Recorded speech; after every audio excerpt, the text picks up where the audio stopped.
Well, what I wanted to do is just a video of tips and tricks, basically. So this isn't a video tutorial on how to upgrade your original Xbox hard drive. This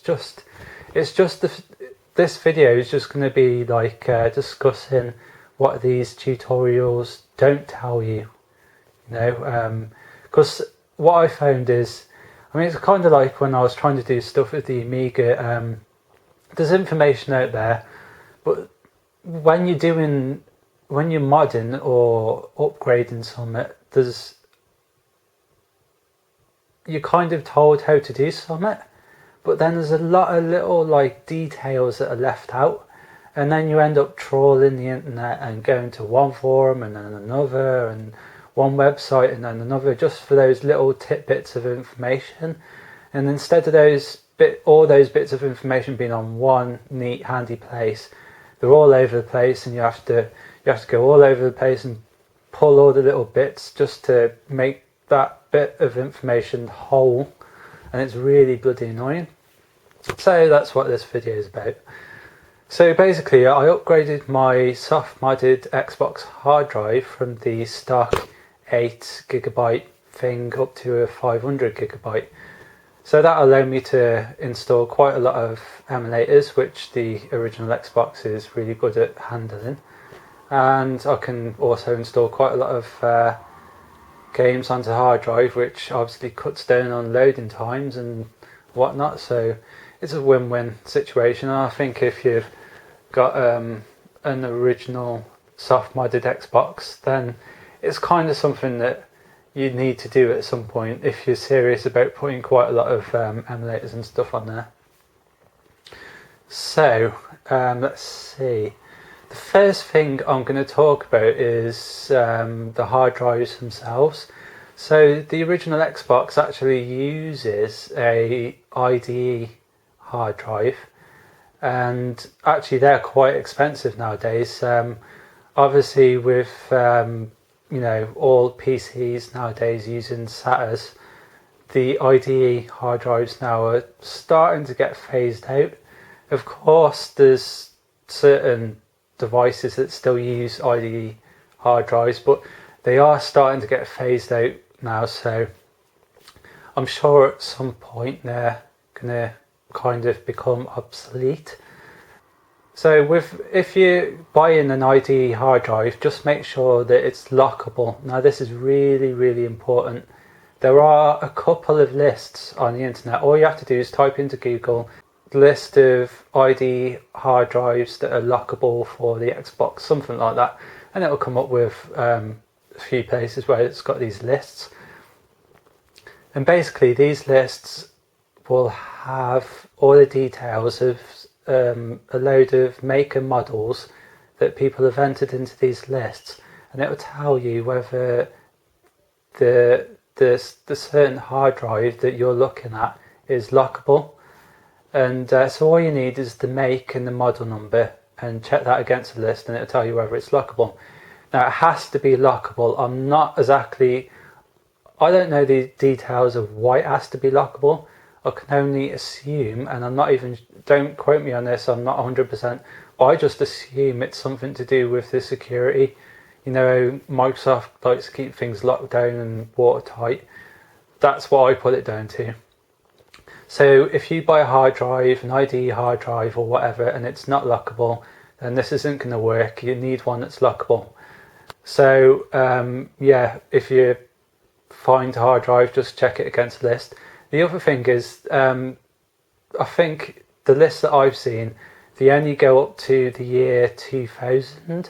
So if you do get an IDE hard drive that's made after the year 2000, after the year 2005, then it's not going to be on the list. So the list only goes up to the year 2005. So I don't think you'll have a problem with that so much. I think if you do get a hard drive, it should be on the list. An IDE hard drive, it should be on the list, but that's just something to bear in mind. Now, when I upgraded my hard drive, I used a SATA hard drive. So you can actually use a SATA hard drive. Now this is really good because obviously SATA hard drives, you can get like a 500 gigabyte SATA hard drive for like 30 quid, whereas a 500 gigabyte IDE hard drive nowadays will probably set you back over like 50, 60 odd quid. So there's quite a bit of a difference there. Now the only problem with using SATA hard drives when upgrading your hard drive is that you're not going to know whether the hard drive is lockable or not.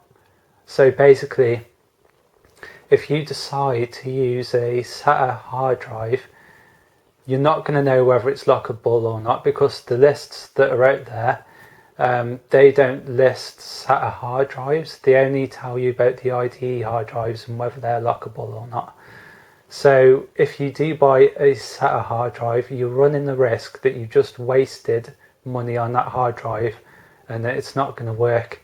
So that's something to bear in mind. The SATA hard drive that I used, I got out of an old media player, and I didn't know whether it was lockable or not, and there was no way to tell whether it was lockable or not. So I didn't actually know whether the upgrade that I was doing was actually going to work. So it was just try it and hope that it works, basically.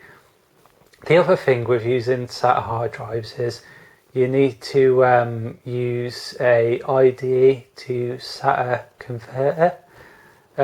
This is quite important. I was really lucky that the hard drive that I decided to use out of an old media player, which I actually thought originally was an IDE hard drive, turned out to be a SATA hard drive, which I was a bit annoyed about. But it had a SATA to IDE converter attached to it, so I was pretty lucky in that. So that's something to bear in mind as well. And if you do, when you do buy a SATA to IDE converter, make sure that the 4-pin power plug that's on it is actually coming out from the back, because the one I've got, it's on the side, and it was really awkward to actually fit in the allocated space for the hard drive. So just make sure that 4-pin power cable thing is at the back. Oh yeah, there's two methods. Well, there's quite a few different methods out there for upgrading your hard drive. The first one I tried to use was one that's using a program called Monkey. And basically what you do is you open up your Xbox, and on the same IDE cable you attach the hard drive that you want, the new hard drive that you're going to upgrade to. You attach that onto the IDE cable that that the Xbox's original hard drive is on, and you put your new hard drive as slave, and obviously the one that's already in there will be master. And that's just then it's just a thing of copying what's on the original hard drive over onto the new one. I couldn't actually get that to work, simply because if it all depends really on the version of the motherboard that your Xbox is. So if you've got a original Xbox and it's got a motherboard version of anything up to 1.5, then it's alright, and you can probably do the Monkey method. But if you've got a 1.6 version of the motherboard, then it's a lot harder to use that method. So I just abandoned that method in the end because it was far too complicated. There's a lot of you can do it, but it turns out to be a lot more complicated. So the method that I used was a program called what's it called? XBHD Maker, Xbox Hard Drive Maker. And basically what that does is you use that program and you basically make an ISO copy of your hard drive, and then what you need to do is you need to find a PC, put the new hard on it, detach the hard drive that's in there, attach the hard drive that you want to upgrade to, and then boot from the ISO CD that you've made, and basically just follow the instructions and transfer that onto the new hard drive. Now I'm not going to tell you exactly the whole method for doing that, because like I said, I'm not doing a tutorial on how to do that, and there's plenty of tutorials on how to do that on the internet, but I would advise going for that method just because it's a lot easier. Now, one thing I will say is remember to back up your EEPROM, and this is really important because it's like the key to your hard drive. Basically, back it up, store it somewhere safe. You're probably wondering what I mean by that if you've never looked into upgrading your hard drive, but don't worry, when you read the tutorials on how to do it, the EEPROM thing will become totally, you'll know what I mean when you read through the tutorials. Now, when you do use this method, one really important point that they don't tell you when doing the ISO method thing using XBHD Maker, don't use a brand new computer. Don't use a computer made in recent years. It won't work. I tried with mine and it won't work.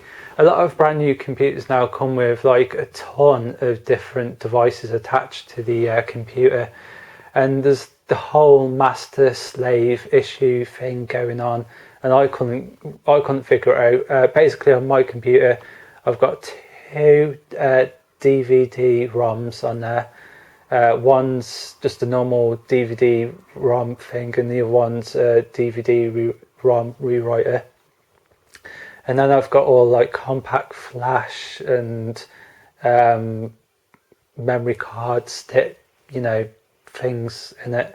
So there's a massive, there's a lot of master slave issues going on there. I'd probably have to unplug all that stuff, and yeah, it's just really complicated. So I would advise using an old computer. What I did was I got an old computer back from probably, I don't know whether the computer was made before the year 2000 or maybe around that era, but it's got a floppy disk drive on it. So I'd say if you've got an old computer that's got a floppy disk drive on it, and it's just got one CD-ROM drive and obviously a hard drive in it, then you're good to go. All I did was unplug the hard drive that was already in there, plug in the new hard drive that I wanted to use, and away, simple as that. ABC, I was ready to go. I didn't have to mess about with any master slave things. I just unplugged the hard drive, stuck the new one in, and I was ready to go. The other thing is, I've heard as well that it's very awkward trying to get the drive to actually, if your hard drive is lockable, and it's lockable, it can actually be really awkward to get that to work on a newer PC. So you're best off using an old one. And I've also heard that try and use an AMD PC because it works better on the AMDs as opposed to Pentiums. But to be honest, I'm pretty sure that the old computer that I used was an AMD, but I'm not entirely certain about that. I'm pretty sure it was. I think AMDs were a lot more, I won't say popular, but the chances of you having an AMD computer way back, over a decade ago, was a lot higher than it is these days, because it always seems to be Pentiums these days. So yeah, I would advise using an old computer one that's preferably got a floppy disk drive and just one CD-ROM or DVD-ROM drive. Don't use a brand new computer because you're just going to have problems with that.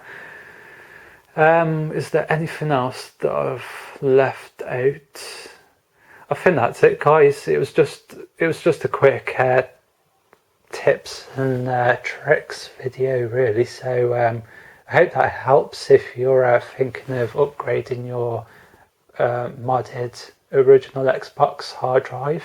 So yeah, thanks for watching.